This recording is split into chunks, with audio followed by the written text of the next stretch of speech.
ढाल सा, रक्त तू उबाल सा, सख्त है तू ढाल सा, भारत कहे वीर सा, मेरा पुत्र प्रताप है। प्रचंड तू अखंड तू, सूर्य सा भी ताप है, मातृभूमि गर्व करे, मेरा पुत्र प्रताप है। चढ़ा रक्त का टीका है, मिट्टी को माये मारे, देश भक्ति का मोल है जो मेवाड़ी राणा जाने। सुन साहस इस पूत का, देश का कण कण है ये गाय। जय जय जय जय जय जिसकी जयकार, प्रताप है एक लिंग का कहे जिसे अवतार, प्रताप है वीरों के साहस की जो हुंकार, प्रताप है जय जय जय जय जय जिसकी। Good morning, everyone. On behalf of Rockwood's family, I would like to welcome all to this wonderful journey of Maharana Pratap Gaurav Kendra by highlighting some of its amazing attractions. Maharana Pratap Gaurav Kendra Rashtra Tirth is a recently developed attraction in Udaipur built in the honor of the great warrior of Mewad, Maharana Pratap. The place has the world's largest metal statue of the brave Maharana Pratap sitting atop a hill. The statue is 57 feet tall, weighs 40,000 kilograms, and made of an alloy of 8 metals. There is a steep artificial waterfall made for the water to flow down from the foot of the statue of Maharana Pratap. As soon as you enter, you see a photography zone where you can pose as a Mewad warrior. After that, you are guided to the Haldi Ghati Vijay Yuddh Dargah. For the 10 minutes briefing of the furious Haldi Ghati war, you are taken to a hall which gives the ambience of Haldi Ghati. The walls are given the texture of Haldi Ghati. There are all the main scenes of the war being displayed in the form of 3D models. They look so lively, and the furious war scene gets reproduced in front of your eyes. After the show, you are guided for the robotics show, which is the main highlight of the Pratap Gaurav Kendra. The whole complex is spread over a big area, so one has to walk through the stairs to reach the various halls and theatres to see the show.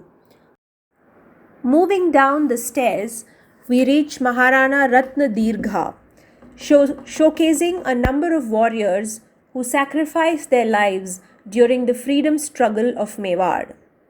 Here, we can see the statue of Hada Rani, who was just 17 years old when she severed her head and presented it to her husband, Rawat Ratan Singh, who, being lovesick, was unwilling to go on his campaign against Aurangzeb. Moving further, we see the statue of Amar Singh, the eldest son of Maharana Pratap. We also have the statue of Bhilu Rana, who supported Maharana Pratap and played an important role in the Battle of Haldi Ghati. Then we can see the statue of Hakim Khan Suri. Moving ahead, we can see the statues of warriors like Jhalaman Singh, a close aide of Maharana Pratap. Is the statue of Maharana Uday Singh, father of Maharana Pratap. Then we can see Mirabai, a devotee of Lord Krishna. Also, Panna Dhai, a nurse maid of Uday Singh, who sacrificed her own son's life to save Maharana Uday Singh. Further, we have the statue of Kalla Rathod with wounded Ram Jamal on his shoulders. When we move further, we will also see the statue of Shivaji Maharaj. Here is the statue of Shivaji Maharaj, And further, we see the statue of Gora and Badal, who rescued Rani Padmavati's husband. We also have the statues of Bappa Raval and other saints. So, here we can see that how beautifully the history of Mewar has been portrayed, and a bit by bit information also been provided to us. After the little walk, we reach to see the robotics show. The show is known as robotics as it has the character models of history with moving parts like a robot, and the show takes place in the dark, and various instances of history like Padmavati, Hada Rani and Pannadhai's sacrifice, etc. are shown with sound, light and movements of the character. The rich history is so beautifully portrayed and it looks intriguing like a movie. The movement in the scenes are simply superb. 700 डोले सजाकर उसमें स्त्री वेश में सैनिक बिठा दो, कहारों के रूप में भी सैनिक हो, और मैं महारानी पद्मिनी के रूप में स्त्री वेश धारण कर खिलजी के शिविर में चलूंगा। हाँ, समझ गई। महारानी पद्मिनी आ गई है, ये देखकर मूर्ख खिलजी महारावल जी को छोड़ देगा, यही ना? हाँ बुआ जी, बहुत अच्छी योजना है। गोरा, तुम बादल के साथ जाओ और बहुत सावधानी से पूरा काम करना। भगवान एक लेनदार तुम्हारी सहायता करे। 700 डोले सजाए और चल पड़े खिलजी के शिविर की ओर। खिलजी धोखा खा गया, उसने रतन सिंह को छोड़ दिया। सारा वाकया समझ में आने पर घनघोर युद्ध हुआ, गोरा बादल का बलिदान हो गया। उधर महलों में महारानी पद्मिनी ने 25 मार्च 1303 ईस्वी के दिन 16,000 क्षत्राणियों के साथ जौहर किया। मां ने हंसी मजाक में पूजा घर में रखी गिरधर गोपाल की मूर्ति की ओर इशारा कर कहा, ये है तुम्हारा पति। और मीरा शाम की हो गई। ईस्वी सन 1516 ईस्वी में मेवाड़ के महाराणा सांगा के ज्येष्ठ पुत्र भोजराज के साथ मीरा का विवाह हुआ। अपने गिरधर गोपाल के साथ मीरा चित्तौड़ आ गई।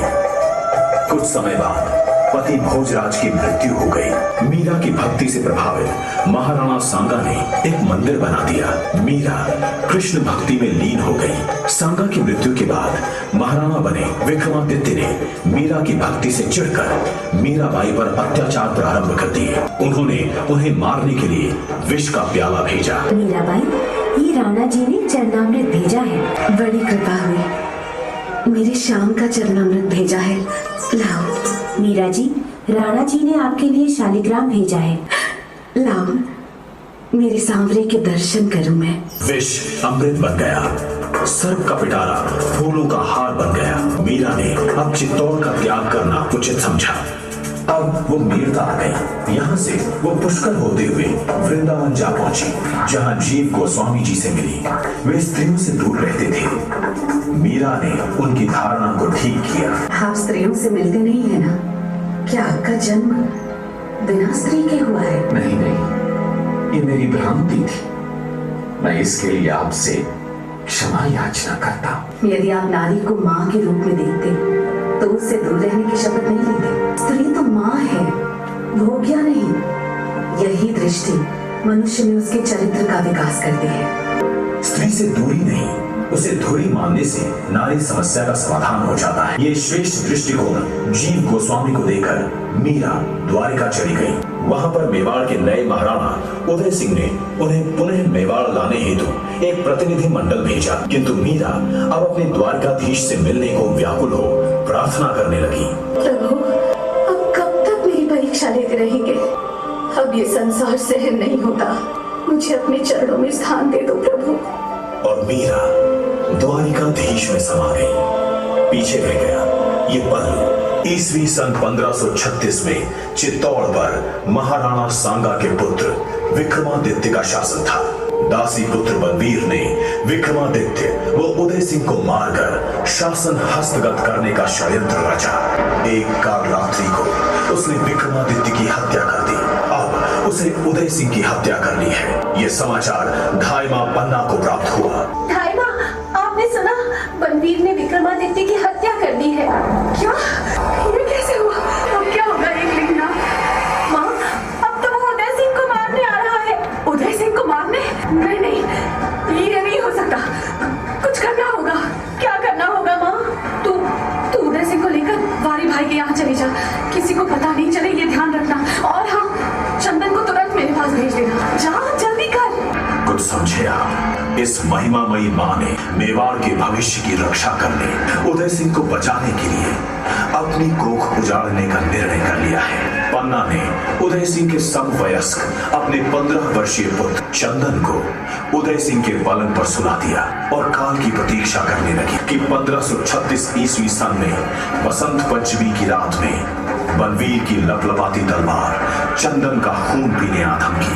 पता पन्ना, कहाँ है उदय सिंह? मैं उसका खून पीने आया हूँ। मैं आपके पैर पड़ती हूँ, आप इस निर्दोष बालक को मत मारिए। रुक जाइए। चल हट! आज उसे कोई भी बचा नहीं सकता।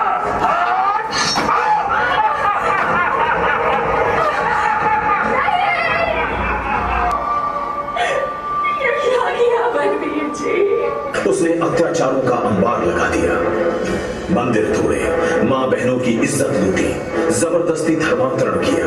वृंदावन में कृष्ण भगवान के मंदिर को तोड़ने का जब उसने प्रयास किया, तब गोसाई जी भगवान की मूर्तियां लेकर सुरक्षित स्थान की ओर चल पड़े। उन्हें सुरक्षा का आश्वासन दिया मेवाड़ के महाराणा राज सिंह ने। महाराणा साहब की जय।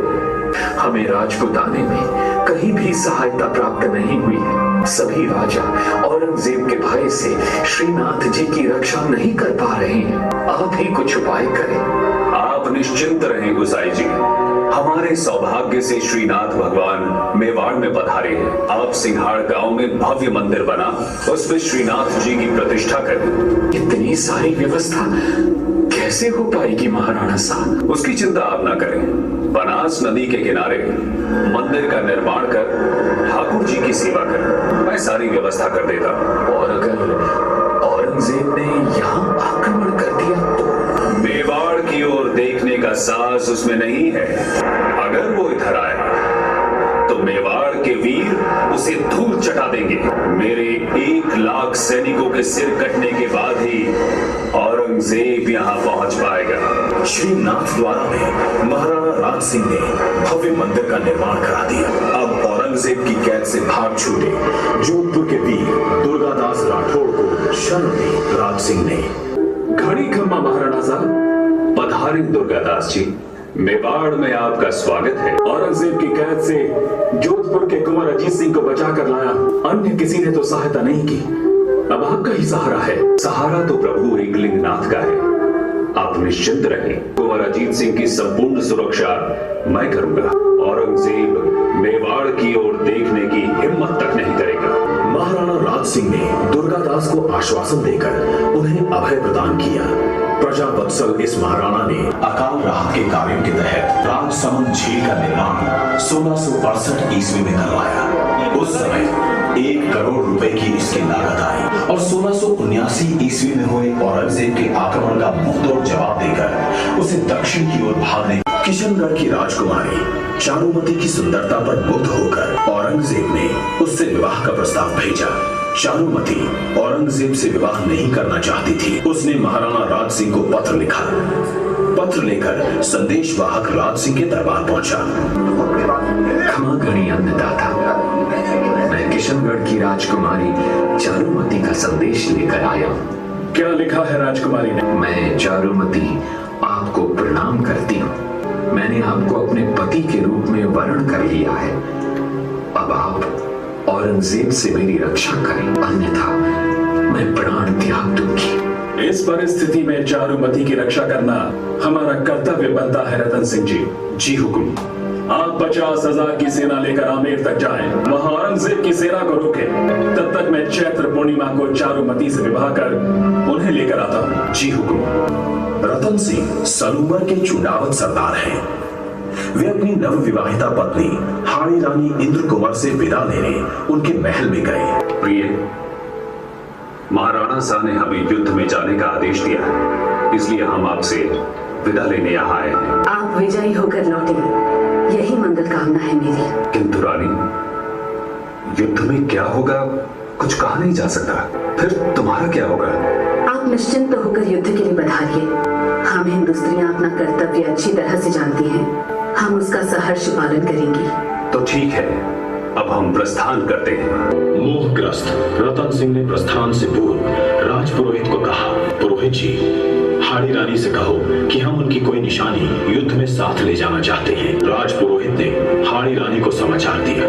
पति की मोहग्रस्त मानसिकता भांपकर उन्हें कर्तव्य पथ का बोध कराने हेतु हाड़ी रानी ने अनूठा निर्णय किया। रणबीर, तू मेरी सहेली है। ठाकुर साहब को मेरी अनमोल निशानी भेंट कर देना। तब उसने शहबाज खान को 3 बार भेजा, उसको भी मुंह की खानी पड़ी। तो उसने 1580 ईस्वी में अब्दुल रहीम खान खाना को भेजा। उस बेचारी की भी बड़ी फजीहत हुई। प्रताप के पुत्र कुंवर अमर सिंह ने उनके डेरे पर आक्रमण कर उनकी बेगम आनी खान वो पूरे परिवार को ही उठा लाया। ये देखकर महाराणा प्रताप ने अपने पुत्र अमर सिंह को समझाया, बेटा, तूने हमारी हिंदू संस्कृति के विरुद्ध काम किया है। हम हिंदू लोग पराई स्त्री को मां के रूप में देखते हैं। महिलाओं के सम्मान की रक्षा करना हमारा परम कर्तव्य है, और तू इन्हें उठा लाया। हल्दी घाटी युद्ध के बाद प्रताप ने आवरगढ़ को अपना संघर्षकालीन केंद्र बनाया। भामाशाह व उनके भाई ताराचंद ने मालवा क्षेत्र को लूटकर तथा अपने पूर्वजों के संचित धन को लेकर उसे प्रताप को समर्पित करने के लिए सितंबर 1578 ईस्वी में वे आवरगढ़ पहुंचे। प्रणाम महाराणा साहब, मेरा और भाई ताराचंद का सादर प्रणाम। आओ भामाशाह, आओ, कहो क्या समाचार है? हम आपकी सेवा में 25 लाख रुपए और 20,000 स्वर्ण अशर्फियां लेकर आए हैं। कृपया से स्वीकार कीजिए। धन्य भामाशाह, तुम धन्य हो। संकट की इस घड़ी में तुम ये धन संपदा लाए हो। तुम्हारे जैसे वीर पुरुषों की तो आज महती आवश्यकता है। नहीं महाराणा साहब, इसमें धन्यता की कोई बात नहीं है। हमने तो मातृभूमि के लिए अपना कर्तव्य निर्वहन किया है। देखा हमने भामाशाह का समर्पण व कर्तव्य निष्ठा। इन्होंने प्रताप को केवल धन ही नहीं दिया है, अभी तो विजयादशमी 1582 ईस्वी में प्रताप के साथ मिलकर इन्होंने व अमर सिंह ने दिवेर थाने पर आक्रमण किया। अकबर का चाचा सुल्तान खान वहां का किलेदार था। अमर सिंह ने भाले का वार कर उसे मार गिराया। जब घायल सुल्तान खान ने पानी मांगा तो प्रताप ने मानवीयता दिखाकर उसे जल पिलाया। पानी, पानी। ये लीजिए खान साहब, पानी पीजिए। महाराणा साहब, आप शत्रु पर भी इतनी दया दिखा रहे हैं, और उधर अकबर ने जो चित्तौड़ में 30,000 निर्दोष लोगों का कत्लेआम करवाया था। हम हिंदू हैं भामाशाह, हमारा धर्म हमें दूसरे की सेवा करना सिखाता है, और फिर मरने के बाद कौन मित्र और कौन शत्रु। धन्य है आप। आपकी इतनी मानवीयता के कारण ही अकबर आपको परास्त नहीं कर सका। अब तो आपके चरित्र बल के समक्ष तो स्वयं भी भाग गया है। प्रताप की छापामार युद्ध पद्धति के कारण मुगल सेना भाग गई। प्रताप ने मेवाड़ के सभी ठिकानों को अकबर की मुगल सेना से पूर्ण स्वतंत्र करा लिया। अब प्रताप ने चावंड को अपनी राजधानी बनाकर पुनर्निर्माण का नूतन उदाहरण प्रस्तुत किया। और न केवल युद्ध काल में, अब तो 12 वर्षों के इस शांति काल में भी महाराणा प्रताप ने महानायक की तरह नेतृत्व किया। जीवन में पूर्णता प्राप्त कर यही चावंड में 19 जनवरी 1597 ईस्वी को उनका स्वर्गवास हुआ। आजादी का दीपक हरदम जलता है बिहार में, नहीं बुझा ये दीपक वर्षा आंधी की बौछार में। हल्दी घाटी के आंगन में शत्रुओं की हुंकार उठी, आजादी की रक्षा के हित वीरों की तलवार उठी। चेतक पर चढ़ करके जिसने लिया हाथ निभाना था, वीर प्रताप जन्म से ही आजादी का मतवाला था, आजादी का मतवाला था, आजादी का मतवाला था।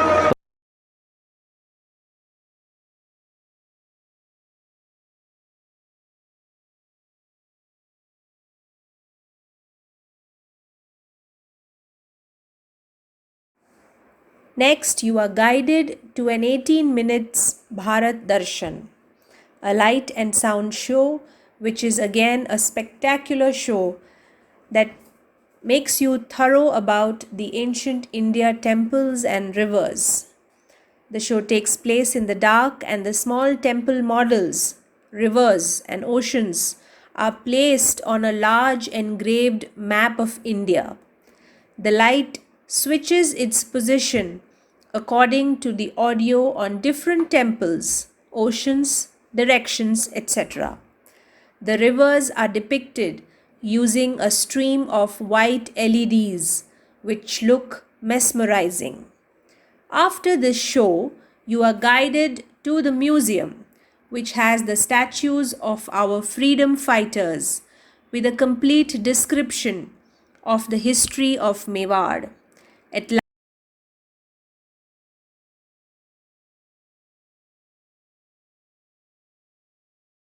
last, we are guided to the Bharat Mata temple, which we reach by climbing a few stairs, which is also the highest point in the entire campus. In the temple, there is a joint statue of Bharat Mata. The view from this point is breathtaking.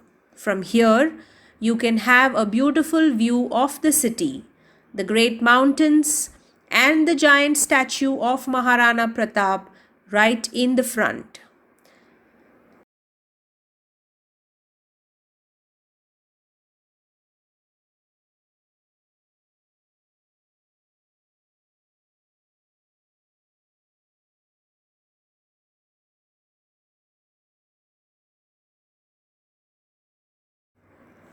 And with this, we come to the end of this visual trip. We hope you enjoyed the trip.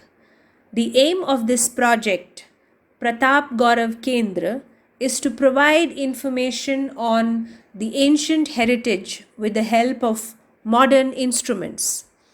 It is ready to showcase the glorious past of the nation in a language and medium understood by most people, which is audio and visual representation, live mechanical models, water show, art galleries, etc.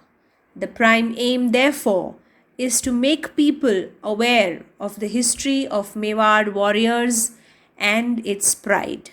Thank you.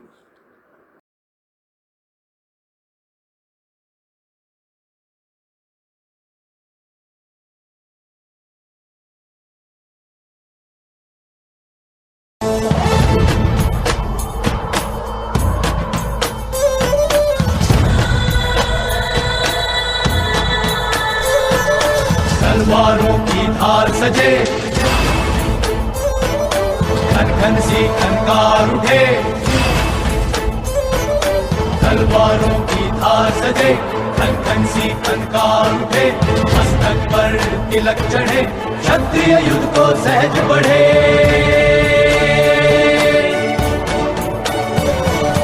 रक्त बहे तो शान है, भूमि के अभिमान है। ऐसी ये संतान है, शीश कटे तो मान है। रहे लाज मर्यादा है इनकी तो यही वाणी। युद्ध भूमि में हर संभव क्षत्रियता उनको निभानी। हर उल्लास और युक्त उमंग शत्रु इनसे घबराए। बढ़े चले ये वीर, इन्हें अब कोई न रोक सके। शत्रु हुंकारों की वाणी इनके कदमों से दबे। देख इनका साहस और मात्र प्रेम, शत्रु है सके। बढ़े चले ये वीर, इन्हें अब कोई न रोक सके।